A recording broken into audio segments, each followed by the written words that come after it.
नमस्कार। 2030 का भारत देख रहे हैं आप, और 2030 के भारत पर हम लगातार नए नए चेहरों से बात करते आते हैं। मुद्दे हमारे वही होते हैं, गरीबी, भूखमरी और शिक्षा। इन तीनों ही मुद्दों पर आज भी हम एक नए चेहरे से बात करेंगे, और जिससे हम बात करने जा रहे हैं उनके बारे में बता दूं। मजीद मेमन जी से हम बात कर रहे हैं। राज्यसभा सांसद रह चुके हैं एनसीपी से, और हाल फिलहाल में एआईटीएमसी को बिलोंग करते हैं। साथ ही साथ बता दूं कि एक क्रिमिनल लॉयर रहते हैं, बहुत हाई प्रोफाइल केसेस भी इन्होंने हैंडल करे। सर, सबसे पहले तो आपका बहुत बहुत स्वागत है। तो सर, जिस तरह से हम 2030 के भारत की बात कर रहे हैं, गरीबी, भुखमरी और शिक्षा की बात कर रहे हैं, एक सबसे पहला और सबसे अहम सवाल आपसे पूछना चाहती हूँ कि 2030 में आप भारत देश को कहाँ देखते हैं, गरीबी, भुखमरी और शिक्षा के पैमाने पर? देखिए, 2030 यानी लगभग 5-6 साल का अभी अवसर और है। अगर भारत को आप इस दृष्टि से देखें कि 21वीं शताब्दी में पिछले 24-25 वर्षों में भारत ने कितनी प्रगति की है, तो मैं समझता हूं कि किसी भी भारतीय नागरिक के लिए ये गौरव की बात है कि पिछले 25 वर्षों में हमने काफी प्रगति की है और विश्व में अपना एक अच्छा मकाम बनाया है। ये बात इसलिए कि भारत में नेचुरल रिसोर्सेज जो हैं वो काफी खुशनसीबी है भारत की कि भारत के पास नेचुरल रिसोर्सेज हैं। और उसके अलावा सबसे बड़ा जो एक उपलब्धि भारत की है, सबसे बड़ी एक प्लस पॉइंट है, वो ये है कि भारत एक मैन पावर है। हमारे पास जो 140 करोड़ लोग आज बसते हैं भारत में, विश्व में एक बहुत बड़े देश की रूप में, तो ये एक मैन पावर जो हमारा है वो हमें बाकी के देशों से आगे रखता है। ये और बात है कि 140 करोड़ लोगों के लिए सब तभी सुविधाएं पैदा करना, उनकी गरीबी दूर करना, उनको नौकरी का रोजगार मुहैया करना, ये सब कठिन मसले हैं। और हम्म। उस दृष्टि से भारत में गरीबी भी है आज। और विश्व की जो लिस्ट बनती है कि या तो हंगर लिस्ट बनती है या फिर प्रोग्रेस लिस्ट बनती है, उसमें हम काफी नीचे आते हैं। हमारी जो पोजीशन है वो उसमें बहुत ज्यादा कुछ अच्छी नहीं है।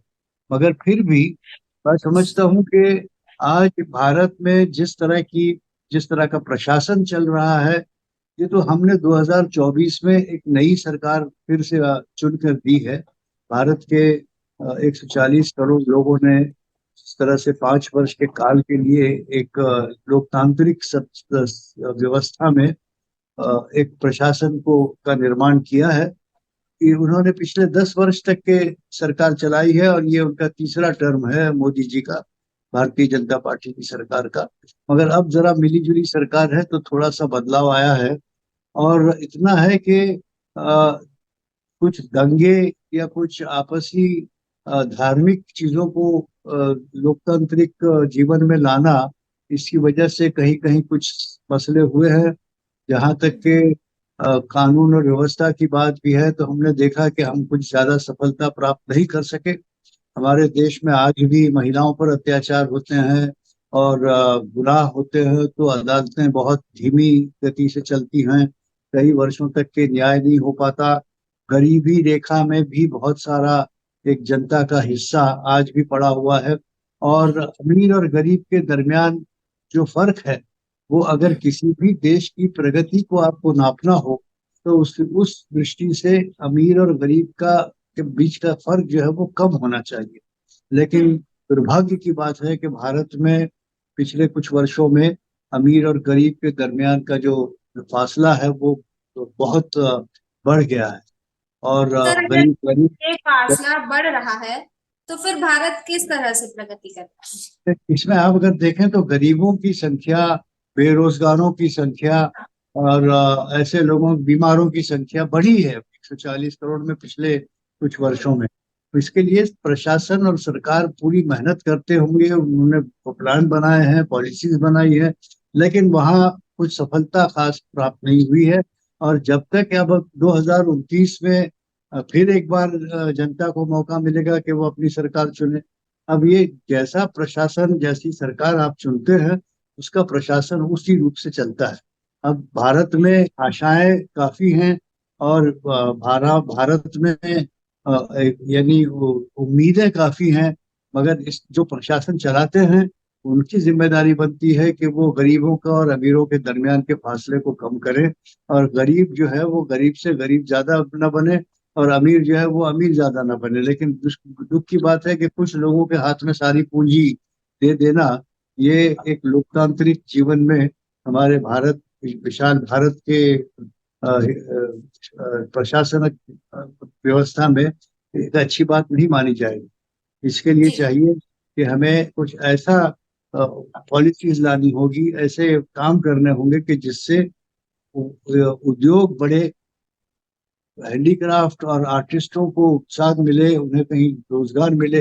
बेरोजगारी का भी आंकड़ा आप देखेंगे तो बहुत बड़ी संख्या में हमारे पास आज शिक्षित लोग बेरोजगार नौकरी के लिए दौड़ रहे यहाँ पर हैं। सर मैं आपको थोड़ा रोकना चाहूंगी, एक चीज यहाँ पर जानना चाहती हूँ आपसे कि जैसा हमने बात की कि सरकार लोग चुनते हैं और उसके बाद जैसी सरकार रहेगी वैसे आगे की प्रतिक्रिया रहेगी। लेकिन यहाँ पर सरकार तो काफी सालों से लोग चुनते हुए आ रहे हैं, गरीबी आप देख ही रहे होंगे, शिक्षा के हालात आप देख ही रहे होंगे। और बात रही भारत देश को शून्य गरीबी का लक्ष्य जो मिला है वो हासिल करने की, 2030 तक का लक्ष्य मिला हुआ है। अब अभी का सिनेरियो देखते हुए अगर हम 2030 की कल्पना कर रहे हैं तो जाहिर सी बात है, अगर इस तरीके से सरकार अपना जो है वो काम करती नजर आएगी तो लक्ष्य बिल्कुल भी नहीं प्राप्त हो पाएंगे। आपने कहा कि पॉलिसीज आ रही हैं लेकिन इम्प्लीमेंटेशन में कहीं ना कहीं कमी रह जा रही है, तो मैं वही लूप होल्स जानना चाहती हूँ कि आखिर क्या कमी रह जा रही है। देखिए, 2030 का हमारा लक्ष्य अगर हम रखते हैं, तो जिस रास्ते पर हम चल रहे हैं उसमें बहुत सारी अच्छाइयां भी होंगी, लेकिन काफी कमजोरियां भी है, काफी ऐसी भी चीजें हैं जहां हमें ज्यादा ध्यान देने की जरूरत है। एक बात गरीबी की, रोजगार की, हम्म। जो हम पहले ही कर चुके हैं। दूसरी बात न्याय की, और कानून और व्यवस्था की। हमने देखा है कि हमारे देश की कानून व्यवस्था जो है वो बहुत ही कमजोर हो चली है, कि जहां अभी ये बंगाल की डॉक्टर की हत्या का मामला सारे देश में चर्चित है, और वो तरह तरह की बातें उसमें राजनीति और सब चीजें आ रही हैं। बहरहाल, आज हमारे न्यायालयों में लाखों की तादाद में वर्षों तक के मुकदमे पेंडिंग रहते हैं। ये क्यों हो रहा है? हमने संविधानिक जिम्मेदारी जो हमारे देश के प्रशासनिक जो व्यवस्था है उनके लिए, कि वो संवैधानिक जिम्मेदारी बनती है कि they must provide inexpensive and speedy justice. जहां हम फेल हो गए, आज हमारे अदालतों से विश्वास लोगों का कम होता जा रहा है, इसलिए कि न्याय प्रणाली की रफ्तार जो है वो बहुत धीमी है। इतनी धीमी है कि कभी कभार लोग अपनी सारी उम्र अदालतों के चक्कर लगाते हैं, और तारीख पे तारीख लेकर सिर्फ मायूस होकर घर जाते हैं, और उनको फैसला मिलता नहीं, न्याय होता नहीं। तो इस बारे में विशेष तौर पर हमारे प्रशासनिक जो अथॉरिटीज हैं उनको विचार करने की आवश्यकता है, चाहे वो जुडिशरी हो, चाहे वो एग्जीक्यूटिव हो, चाहे वो लेजिस्लेचर हो। कि हमें जब तक कि हमारी न्याय प्रणाली में सुधार नहीं आएगा, हम स्पीडी जस्टिस के वादे को पूरा नहीं करेंगे, तब तक लोगों का विश्वास न्याय प्रणाली पर घटता रहेगा। और नतीजे के तौर पर जो व्यवस्था है, कि जो लॉ एंड ऑर्डर है या रूल ऑफ लॉ है, वो नुकसान उठाता है, और लोगों को बिल्कुल। गुना गुना बढ़ते जा रहे हैं। देखिए यहाँ पर आपने न्याय प्रणाली की बात की तो वही बात सामने आती है कि जिस देश की न्याय प्रणाली ही सही नहीं है तो फिर उस देश में न्याय कैसे हो सकता है ना। तो जैसा कि आप अच्छे वकील हैं तो मैं एक चीज जानना चाहती हूँ कि न्याय प्रणाली जो है उसमें काफी सारे लोग उसमें रहते हैं, तो ऐसा तो होता नहीं होगा कि कोई एक पर्टिकुलर व्यक्ति चाह रहा है कि ये केस जल्दी सॉल्व ना हो। आखिर कहाँ से ऐसा प्रेशर रहता है कि लोगों को तारीख पे तारीख मिलती रहती है, 10-10 12-12 साल लोगों को घसीटा जाता है, उसके बाद भी कुछ सामने तथ्य पड़े हुए हैं लेकिन कुछ रिजल्ट सामने नहीं आता तो देखिए, इस है ऐसा क्यों? संदर्भ में मैं दर्शकों को आपके ये बताना चाहूंगा कि जी। मैंने जो 6 वर्ष का राज्यसभा में काल पाया था, उसमें से 5 वर्षों तक के मैं parliamentary standing committee for law and justice का मेंबर रहा, के सदस्य होने के नाते मैंने बहुत से सुझाव दिए। मैंने उसमें सबसे पहली प्राथमिकता इसी को दी है कि इंस्टेंट जस्टिस, प्रॉम्प्ट जस्टिस। अगर justice delayed is justice denied, ये यूनिवर्स दुनिया भर में ये बात मानी जाती है। तो हमारे यहाँ तो जस्टिस डिलेड तो रूल है, एक्सेप्शन जो है वो प्रॉम्प्ट जस्टिस है। तो अगर आप, इसके कई कारण है। पहली एक चीज तो ये कि सरकार ने, हमारे जो फिनांस मिनिस्टर हैं, उन्होंने बजट में जुडिशरी के लिए कुछ और रकम देने की आवश्यकता है, ताकि कोर्टों का निर्माण हो, जजों की नियुक्ति हो। आज हमारे यहाँ प्रोपोर्शन जो है पॉपुलेशन के मुताबिक जज का, वो बहुत ही पुअर है, बहुत ही कमजोर है। और देशों में जितने लोगों के लिए एक जज होता है, उससे 10 गुना जज लोगों के लिए भी हमारे पास जज नहीं है। हमारे जजों की जो संख्या आज है वो 3-4 गुनी ज्यादा होनी चाहिए। तो ये जजों की नियुक्तियां होनी चाहिए, न्यायालयों के निर्माण होने चाहिए, और फास्ट ट्रैक कोर्टों को बढ़ाना चाहिए। ऑफेंसेस अगेंस्ट वीमेन के बारे में इतना शोर होता है, लेकिन हमारे पास फास्ट ट्रैक कोर्ट नहीं है। मैंने कहा है ये, अब मिसाल के तौर पर लेटेस्ट एग्जांपल, ये कलकत्ता के डॉक्टर की हत्या का गंभीर मामला है। उसमें कहा 15 दिन या 30 दिन में तफ्तीश मुकम्मल होनी चाहिए, उसके बाद 15 दिन या 30 दिन में ट्रायल हो एक सवाल मेरा है, थोड़ा जाए। शिक्षा, कटाक्ष अगर तो आप है इसमें। ऐसे मैं व्यक्ति इसमें को, ये कहना अगर आप, चाहूंगी सर कि जो केसेस डिले होते हैं, जैसे कोलकाता का जिक्र बार बार हो रहा है, तो मैं ये जानना चाह रही हूँ, सारे तथ्य सामने रखे हुए हैं, दोषी कौन है जाहिर तौर पे पता होगा, सारी चीजें पता है, लेकिन रिजल्ट नहीं सामने आ रहा है। अगर जस्टिस जो है वो रैपिड होने लगा, विद टाइम होने लगा, तो क्या आपको लगता है गवर्नमेंट को इससे लॉस होगा क्या? देखिए तभी तो सरकार, गवर्नमेंट सामने नहीं है। देखिए सरकार को इस बात पर ध्यान देना चाहिए कि अभी जैसे एक कलकत्ता का तो एक मिसाल है, रोजाना हमारे यहाँ इस तरह की हत्याएं होती हैं, बलात्कार बिल्कुल। होते हैं, डकैतियां होती हैं, सब कुछ होता चलता चला है। जिसे हम्म। गंभीर गुनाह जो होते हैं, जिसमें शिक्षा का प्रावधान है कि सजा मौत दी जा सकती है या उम्र कैद दी जा सकती है, कम से कम हम्म। ऐसे गुनाहों के बारे में बगैर फास्ट ट्रैक के वो मुकदमे नहीं चलने चाहिए। और तफ्तीशी अमला जो है, हमारे पुलिस वाले हैं या तो क्राइम जी। ब्रांच है या सीबीआई है या दूसरे जो एजेंसीज हैं, उनको भी इस बात की ताकीद कानून के जरिए होनी चाहिए कि आपकी हम्म। तफ्तीश जो है वो 6-6 महीने, साल भर और 2-2 साल भर तक न चले। आप एफएसएल की रिपोर्ट मांगते हैं, आप पोस्टमार्टम की रिपोर्ट, उसके लिए आप महीनों तक दौड़ते रहते हैं। ये सब कौन से जमाने की बात है? अभी तो हमने देखा है कि एडवांस मुल्कों में आज गुनाह हुआ, कल इंक्वायरी हुई, 2 दिन में उसको कोर्ट में खड़ा किया और चौथे दिन उसको शिक्षा हो जाती है।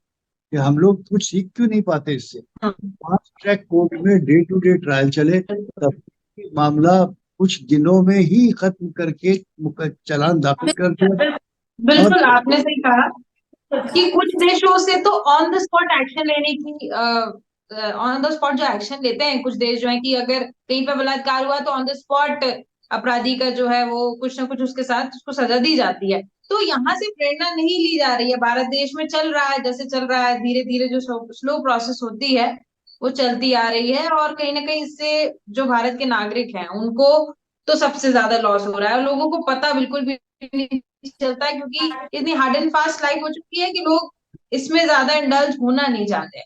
शिक्षा को देखिए, लेकर एक सवाल मेरा रहेगा आपसे कि क्या आपको लगता है कि लॉ एंड ऑर्डर के मामले में, जस्टिस के मामले में, क्या लोगों में भी जागरूकता की कमी है? शिक्षा से इसको हम अगर रिलेट करते हुए चले तो। देखिए आपने जिस तरह से ये सब्जेक्ट बनाया है कि 2030 का लक्ष्य रखा है, तो हमारे पास 6 वर्षों का काल अभी है, 2030। हम अपने देश को अगर जी। सुधारना चाहते हैं, वाकई में तरक्की करके डेवलप्ड कंट्रीज की लिस्ट में आगे जगह पाना चाहते हैं, तो हमें अपना फौजदारी कानूनी निज़ाम को बदलना होगा। ये सिर्फ आईपीसी, सीआरपीसी और इंडियन एविडेंस को हिंदी में बदल कर नाम बदल देना या नए कानून ले आने से काम नहीं चलेगा।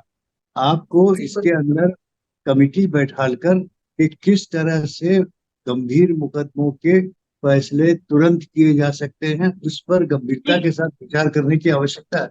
और ये अगर नहीं करोगे तो कहीं से सुधार नहीं होगा। किसी भी देश की सिविलाइज, कितना सिविलाइज्ड है ये देश, इसका नापदंड जो है वो इससे किया जाता है कि उनकी जेलों में कितने लोग पड़े हुए हैं। लाखों की तादाद में हिंदुस्तान की जेलों में लोग पड़े हुए हैं और उनका न्याय नहीं हो रहा है। ये तो बड़ी दुख की बात है। तो सर, जैसे स्नेहा ने भी सवाल किया था, शिक्षा को लेकर बात की थी, तो मैं महाराष्ट्र, क्योंकि आप महाराष्ट्र से बिलोंग करते हैं, तो मैं आपको थोड़ा महाराष्ट्र के ट्रैक पर लाना चाहूंगी और महाराष्ट्र की बात आपसे करना चाहूंगी कि महाराष्ट्र में क्या स्थिति है। जिस तरह से अगर मैं शिक्षा की बात करूं या गरीबी की बात करूं, तो आप महाराष्ट्र को आने वाले 6 सालों में देखते हैं? देखिए, महाराष्ट्र भी इसी देश का एक हिस्सा है। महाराष्ट्र में भी न्याय व्यवस्था का वही हाल है जो और जगहों पर है, कहीं कम है कहीं ज्यादा है। महाराष्ट्र में भी अभी 4-4 बरस की बच्चियों के साथ बलात्कार किया गया बम्बई में, बम्बई के करीब। तो ये महाराष्ट्र में भी मुकदमे 20-20, 25-25 साल तक नहीं होते। तो ये तो एक बीमारी जो है वो सारे देश की है, वो चाहे तो ठीक है, बंगाल हो या महाराष्ट्र। मैं समझ रही हूँ सर। ये तो न्याय व्यवस्था की बात हो गई, और जिस तरह से आए दिन अत्याचार होते आ रहे हैं, ये देश भर में चल रहा है और आए दिन चलता रहता है। लेकिन गरीबी, भुखमरी और शिक्षा की अगर मैं बात करूं, तो वहां पर महाराष्ट्र अभी कहाँ पर है? नहीं, देखिए, अच्छा काम अगर हो रहा है तो हम उसकी सराहना करेंगे। आप बीमारी की बात करें या आप शिक्षा की बात करें, जहां भी जिस फील्ड में भी अगर कोई सरकार कोई अच्छा काम कर रही है तो हमें उसको सराहना चाहिए, इसमें कोई दो राय नहीं है। लेकिन जितनी हमारे देश की डिमांड है, आवश्यकता है, उतना काम नहीं हो रहा है। शिक्षा में भी हम पीछे हैं, हम लोग चिकित्सा में भी पीछे हैं। अस्पतालों में लोग मर जाते हैं, पहुंच नहीं पाते अस्पताल तक, एम्बुलेंसेस कम है, अस्पतालों में व्यवस्थाएं कम है। गाँव में, शहरों को छोड़ दीजिए आप, लेकिन महाराष्ट्र के भी रिमोट गांव में आपको बड़े अस्पताल नहीं मिलेंगे, बड़ी शिक्षा के क्लासेस नहीं मिलेंगे, स्कूल्स नहीं मिलेंगे, कॉलेजेस नहीं मिलेंगे। तो इसमें भी बहुत सारा काम करने की आवश्यकता है। और 2030 तक के हमारे पास समय है कि अगर हम इस फील्ड पर गंभीरता के साथ विचार करें तो जरूर कुछ हो पाएगा। बिल्कुल सर, बिल्कुल। और मैं एक चीज जानना चाहूंगी, ऐसा देखा गया है अक्सर, अगर किसी पर्टिकुलर कम्युनिटी की मैं बात करूं, माइनॉरिटी कम्युनिटी की बात करूं, तो शिक्षा के क्षेत्र में मुस्लिम्स अक्सर कहीं ना कहीं थोड़ा पीछे देखे गए हैं बाकी माइनॉरिटी कम्युनिटी से, जैसे जैन हुए, सिख्स हुए। अगर आपकी मैं बात करूं, तो आपने भी मुस्लिम्स के लिए रिजर्वेशन डिमांड किया था, अगर मैं गलत नहीं हूं तो, एजुकेशन के सेक्टर में। तो आखिर ऐसा क्यों मुस्लिम्स मतलब कहीं थोड़े पीछे देखे जाते हैं? देखिए, ये इसको मैं ये जो आपकी बहस जो आपने छेड़ी है, इसको समाप्त करते समय मैं यही कहूंगा कि ये नहीं कि हम पीछे चले गए हैं, हम रेस में हैं, बिल्कुल पूरे विश्व के साथ में हम बिल्कुल रेस में है। और उस रेस में हम थोड़े कमजोर कहीं पड़ते नजर आ रहे हैं, तो वहां हमें अपनी रफ्तार को बढ़ाना होगा ताकि हम रेस जीत सके, हम आगे बढ़ सके। हमारे पास अगर 6 वर्ष का अभी काल है, आज भी अगर हम अपना रवैया थोड़ा चेंज करें और अपनी प्राथमिकताओं को समझें और उन प्राथमिकताओं के को सामने रखते हुए कदम आगे बढ़ाएं, तो मुझे लगता है 2030 में भारत एक महान देश बन सकता है। धन्यवाद। Thank you so much sir, हमारे साथ जुड़ने के लिए और तमाम जानकारी।